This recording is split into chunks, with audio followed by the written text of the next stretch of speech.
এই লা মাযহাবি যে ফিতনা, এটাকে মানুষকে ইসলাম থেকে বের করে নাস্তিক, মুরতাদ এবং মানুষকে ঈমান বিধ্বংসী আকীদা, মানুষের ঈমান আকীদা নষ্ট করার একটা মিশন।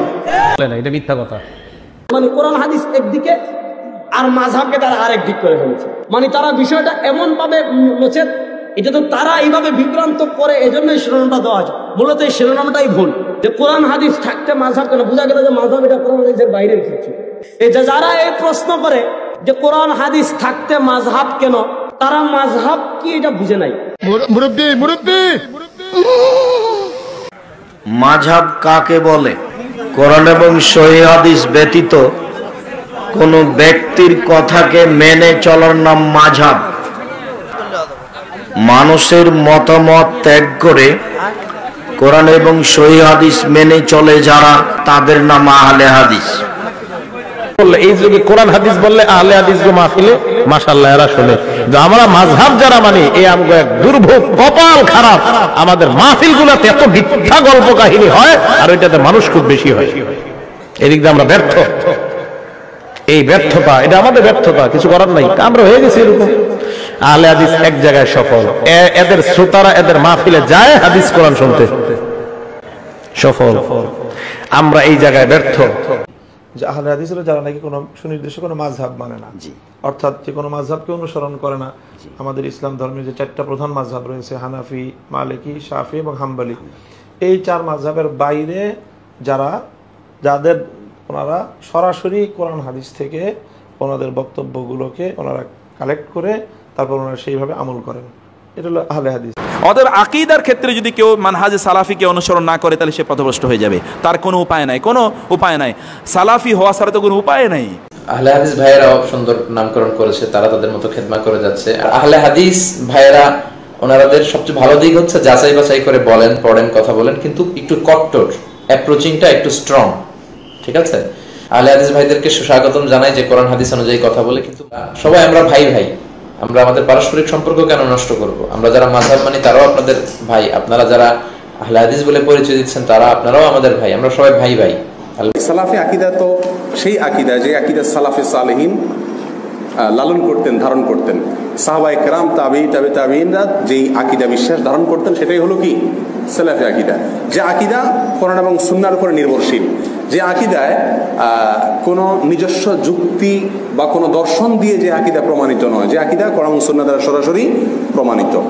প্রত্যেক মুমিনকেই আকীদার ক্ষেত্রে সবচেয়ে নিরাপদ হবে তার জন্য সালাফের আকীদাকে গ্রহণ করা।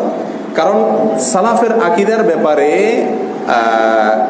অন্তত এই ব্যাপারে কোনো সংশয়ের সুযোগ না যে তারা কোনো ভুল ভ্রান্তি করেছেন। কারণ সালাফে সালেহিন কোরআন এবং সুন্নাহকে, ইসলামী আকীদাকে যেভাবে বুঝেছেন সেই বুঝটাই একমাত্র সঠিক বুঝ। কারণ পরবর্তীতে যে বুঝগুলো আসছে সেই বুঝগুলোর ভিতরে বিভ্রান্তি প্রবেশের সুযোগ থাকতে পারে। তাহলে সত্যের যুগ হিসাবে ইসলাম যে যুগকে নির্দিষ্ট করে দিয়ে গেছেন, অবশ্যই সেই যুগের মানুষের বিশ্বাস, সেই যুগের মানুষের ধ্যান ধারণা, সেটাই আমাদের জন্য অনুকরণীয় এবং নিরাপদ।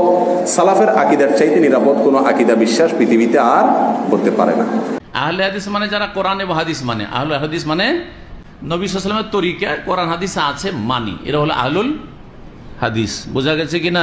মুহাদ্দিসিনদেরকে আহলে হাদিস বলা হয়েছে, কোরআন এবং হাদিসের যারা খেদমত করতেন এবং যারা কোরআন এবং হাদিসের অনুসারী তাদেরকেও আহলুল হাদিস বলা হয়েছে।